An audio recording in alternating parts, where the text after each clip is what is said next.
राहुल गांधी जी एक अभी भी परिवारवादी चला रहे हैं, क्योंकि उनको अभी तक इतना विजन ही नहीं है कि भारतीय जनता पार्टी के लोगों से ये चीज सीखी जाए कि पार्टियां कैसे चलाई थी आपके टाइम में।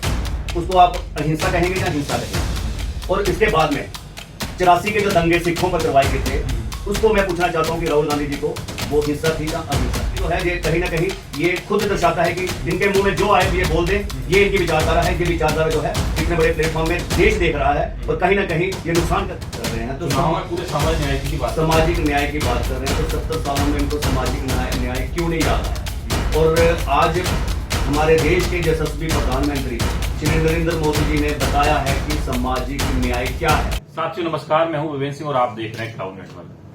हम इस समय दिल्ली में, और दिल्ली में हमारे साथ कुछ जम्मू कश्मीर से लोग आए, उनसे हम बात करेंगे, जानेंगे कि अभी जिस तरह से संसद में राहुल गांधी जी ने जो कहा है कि हिंदू जो अपने आप को गर्व से हिंदू कहते हैं वो है, और जो उनके खिलाफ जो बयान दिया है उसको लेकर हम बात करेंगे।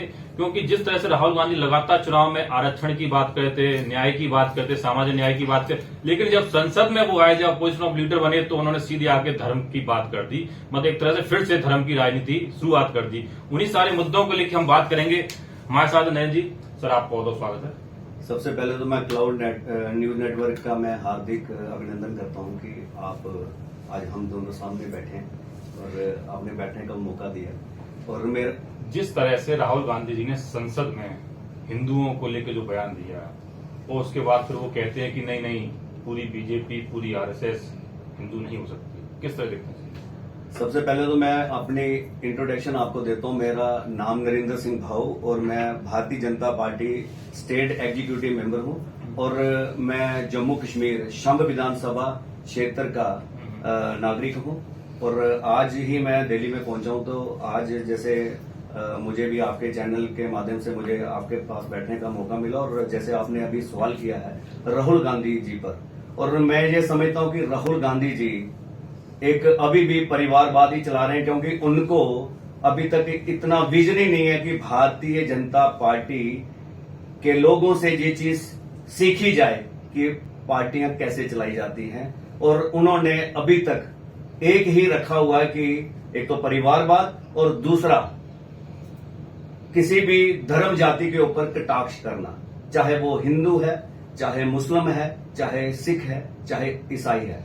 सभी इष्टों को सांसद में लाना, उनके चित्र सांसद में लाना, ये दंडनीय अपराध है। अगर देखा जाए तो उनको वहां पे नहीं लाना चाहिए। वो पूजा के रूम में ही अच्छे लगते हैं, वहां पे ही उनको जगह जो है वो देनी चाहिए। ये सबसे बड़ी गलती राहुल गांधी जी की है। जिस तरह से राहुल गांधी जी ने वहां बोला हिंदुओं के लिए, वो वर्ड बोले, उसके बाद प्रधानमंत्री मोदी जी कहते हैं कि पूरे हिंदुओं को ये शब्द कहना जो बहुत गलत है, ऐसा नहीं होना चाहिए, वो भी संसद में नहीं चाहिए। उसके बाद से वो बीजेपी और आरएसएस के लिए बोलते हैं, किस तरह? उन्होंने जो बात हिंसा और अहिंसा की करी है, तो मैं ये पूछना चाहता हूं कि जब इमरजेंसी लगाई गई थी आपके टाइम में, उसको आप अहिंसा कहेंगे या हिंसा कहेंगे? और इसके बाद में 84 के जो दंगे सिखों पर करवाए गए थे, उसको मैं पूछना चाहता हूं कि राहुल गांधी जी को वो हिंसा थी या अहिंसा थी? और इसके अलावा हमारे पीओजे के हमारे जो लोग हैं और जो बॉर्डर के क्षेत्र के लोग हैं, आए दिन उनके ऊपर फायरिंग होती थी। और जो भी ग्रामीण वहां पे, चाहे वो किसान हो, चाहे हमारे ही बच्चे जो फौज में भर्ती होकर हमारे उन सरहदों पर बैठे हुए हैं, उनकी कैजुअलिटियां होती थी, तो उनको शहीद किया जाता, मारा जाता था उनको। तो मैं ये कहना चाहता हूं कि वो क्या थी।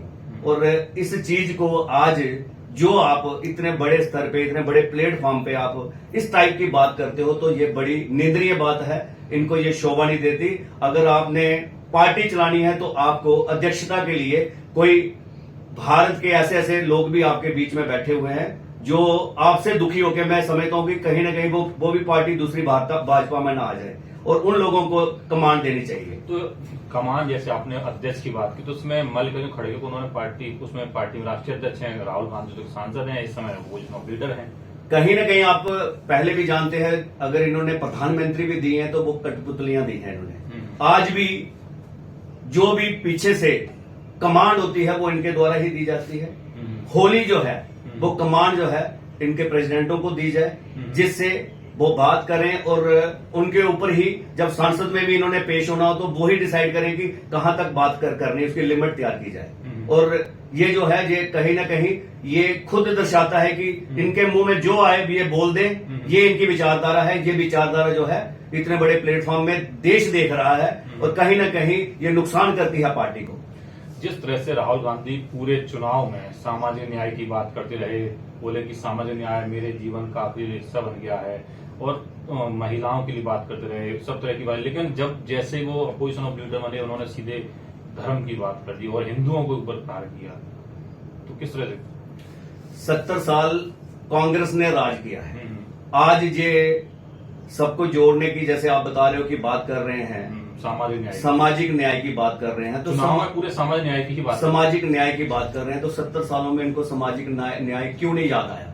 और आज हमारे देश के यशस्वी प्रधानमंत्री श्री नरेंद्र मोदी जी ने बताया है कि सामाजिक न्याय क्या है, जिसमें उन्होंने हर एक खित्ते को, चाहे वो एसटी समाज हो, चाहे एससी समाज हो, चाहे महिला हो, चाहे देश का कोई भी नागरिक हो, पर्यावरण हो, चाहे जब देश की संस्कृति हो, देश के जो सेल्फ हेल्प ग्रुप की मैं बात करता हूं, आज इस टाइप से भी उन्होंने लोगों को रोजगार दिया कि अपने जो लोकल प्रोडक्ट हो, जो लोकल हमारी जो पहचान है, जो धरोहरें हैं, उसको जिंदा किया जाए। और इसमें बड़ी बड़ी बातें आती हैं, राम मंदिर आता है, और हमारी जो संस्कृति के पुराने जो कल्चर होता था, जिसमें आज हम हर चीज बाहर से परचेज कर रहे हैं। उन्होंने ये बताया कि जब देश का पैसा बाहर मत भेजो, का जहां से पैसा भेजने से देश कमजोर होता है, तो जो मैन्युफैक्चरिंग है वो अपनी खुद की जाए, जहां पे अपना जो है हमारे जो भी हमारी धरोहरें हैं उसको जिंदा की जाए, जिससे बाहर के विदेश के लोग हमारी चीजें यहां से बाहर लेके जाए। और इससे ज्यादा जगाने वाला, देश को जोड़ने वाला कौन सी पार्टी मिलेगी, कौन से प्रधानमंत्री मिलेंगे?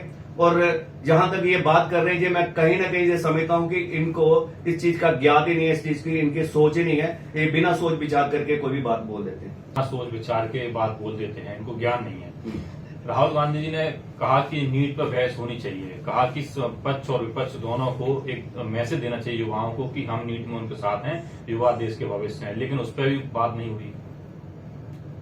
देखो, कोई भी एक्सीडेंट जब हो जाता है तो वो जो हो गया उसको पूर्ति थोड़ी मुश्किल होती है, मगर मैं ये कहना चाहता हूं कि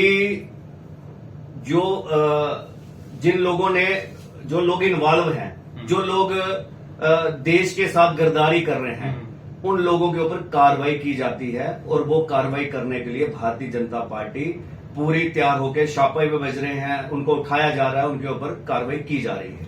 आप कह रहे हैं कार्रवाई की जा रही है, जब पार्लियामेंट में जब बहस की बात की तो बहस नहीं हुई, क्यों नहीं बहस हुई? जब दोनों सरकार और विपक्ष दोनों तरफ से पॉजिटिव मैसेज जाना चाहिए था युवाओं के लिए, वो चीज नहीं हुई। देखो, पार्लियामेंट जो है, पार्लियामेंट है देश को आगे बढ़ाने के लिए। अब हर चीज को, देश को बढ़ाने के लिए जब बात होती है, जब तो ये बहुत बड़ा मुद्दा है, ये युवाओं के भविष्य की बात, युवा की भविष्य की बात मैं मानता हूं, मगर उसके ऊपर कार्रवाई से ही उनके ऊपर लगाम खींची जाएगी। उसको बहस करके तो उसका मैं नहीं समझता कि कहीं ना कहीं वो कोई उसका आगे कोई हल है, मगर उनके ऊपर कार्रवाई करके दंडीय लोगों को दंडीय अपराध देना ही सबसे बड़ी कार्रवाई है। उनके ऊपर करने के लिए पार्टी जो है बिल्कुल मतलब पार्टी जो है उसके लिए पूरा काम कर रही है। अच्छा, आप जम्मू से हैं और जम्मू कश्मीर में जिस तरह से धारा 370 हटने के बाद से क्या वहां का माहौल है, किस तरह का वहां? धारा 370 हटने से वहां पे अमन शांति है। पहले कश्मीर में आप भारत का झंडा नहीं फैला सकते थे। आज अगर लाल चौक में अगर आप देखिए तो इस बार आपने ये 15 अगस्त या 26 जनवरी पे आपने देखा होगा तो वहां पे ध्वज जो है वो लहरा रहा था और वहां पे वंदे मातरम के जो भी है स्लोगन चल रहे थे, वहां पे राष्ट्रीय गीत चल रहे थे। अभी आपने देखा कि जो प्राण प्रतिष्ठा हमारे राम लल्ला की वहां पे हुई है तो वहां पे ही भारत के फ्लैग वहां पे लग रहे थे और राम जी साक्षात वहां पे लाइट्स के अकॉर्डिंग वहां पे दिखाए जा रहे थे। तो इससे बड़ी बात क्या हो सकती है कि आज सेकुलरिज्म वहां पे शुरू हो गया है। हर कम्युनिटी अपना उत्सव जो है बड़े अच्छे ढंग से मना रही है। और इसके अलावा मैं आपको कहना चाहता हूं कि हम जम्मू वासी और कश्मीर में इन्होंने एक कंपटीशन तैयार कर दिए थे और कंपटीशन में ये रहता था कि कश्मीर को ही हर चीज देनी है। जम्मू को नहीं मिलेगी। अगर रुपया कहीं से आता है तो रुपये में से 20 पैसे जम्मू में आते थे, 80 पैसे वहां जाते थे। आज वो चीजें नहीं है। आज बहुत सारे हमारे अभी सब इंस्पेक्टर की लिस्ट आई है तो जम्मू के लोग बच्चे आते हैं। अगर कोई एग्जाम मेडिकल के अकॉर्डिंग होता तो वहां पे हमारे बच्चे आ रहे हैं। आईएएस के एग्जाम में, केएस के एग्जाम में हमारे बच्चे आ रहे हैं। हर जगह पे जो बच्चे हमारे, उनको अभी पूरा हक अपना मिल रहा है। और ये जो बताने की बात है, बॉर्डर बिल्कुल क्षेत्र जो है हमारा बिल्कुल पीस है। नहीं तो क्या होता था कि हमारी बच्चियां छोटी छोटी महिलाओं की अपनी हजारों दिक्कतें होती है। माइग्रेशन होती थी, स्कूलों में कोई ना व्यवस्था ना कुछ, जहां पे एक बाथरूम हो तो वहां पे पूरे का पूरा जो था एक ग्राउंड में लोगों को रखा जाता था। और बच्चियां खासकर पढ़ाई में बड़ा वंचित रह जाती थी, बच्चे वंचित रह जाते थे। बाथरूम जाना हो, लेडीज की हजारों प्रॉब्लमें होती हैं, मगर एक ही बाथरूम वहां पे यूज करना, ये सारी प्रॉब्लमें लगातार रही हैं, चाहे वो 47 के बाद में लगातार। और काफी बार हुई है पाकिस्तान के साथ, चाइना के साथ वहां पे, मगर लोगों ने ये प्रॉब्लमें लगातार देखी हैं। आज भारतीय जनता पार्टी के टाइम में आज पाकिस्तान डर रहा है। पाकिस्तान 10 बार सोचता है कि एक गोली भी मैं मारूंगा तो इंडिया की तरफ से हमला हो जाएगा। तो ये सारी चीजें कहीं ना कहीं लोगों को एक मजबूत बना रही है। और आज भारत के लोग, हमारे जम्मू कश्मीर के लोग भारतीय जनता पार्टी से बहुत खुश हैं। इस बार मेंबर ऑफ पार्लियामेंट दोनों के दोनों हमने वहां पे जीत के दिलवाए। और कश्मीर में भी इस बार हमारा जो ग्राफ है काफी ऊंचा रहा है, अच्छा रहा है। और 3 टायर सिस्टम जो है कि लोकतंत्र को अगर देखा जाए तो भारतीय जनता पार्टी ने ही शुरू किया है। आज वहां पे punches, sarpanches, BDC, DDC, corporators के मतलब जो ये इलेक्शन जो होते हैं वो लगातार मतलब वहां पे चल रहे हैं। तो क्या होता था, पहले एक एमएलए बनता था और एमएलए के पहले अगर कोई सरपंच बन जाए, क्या पता 12 साल तक, 20 साल तक उसकी इलेक्शन ना हो। और डिक्टेटरशिप रहती थी, जो एमएलए बनना है कहां पे रिजर्व करनी है, जहां इनका अपना बंदा है। लेकिन कहा जा रहा है कि अब डिक्टेटरशिप चल रही है, अब तानाशाही चल रही है। ये कहने से देखो, सबको वहां पे नजरबंद कर दिया, जब धारा 370 हटाई गई, बहुत सारी चीजें कर दी। ऐसा कुछ नहीं है, ऐसा कुछ नहीं है। किसी भी, ये क्या कहते थे कि अगर वहां पे 35-370 को हटाया जाएगा तो वहां खून की नदियां बहेंगी, यहां पे भारत का झंडा उठाने वाला कोई नहीं रहेगा, ये इनकी बात थी। तो उनको कहीं ना कहीं वहां पे फोर्सेस लगाना बहुत जरूरी था, क्योंकि अगर ऐसा ना होता तो ये लोग जरूर ऐसा कर देते जो मैं आपसे कह रहा हूं कि खून की नदियां भी बहती।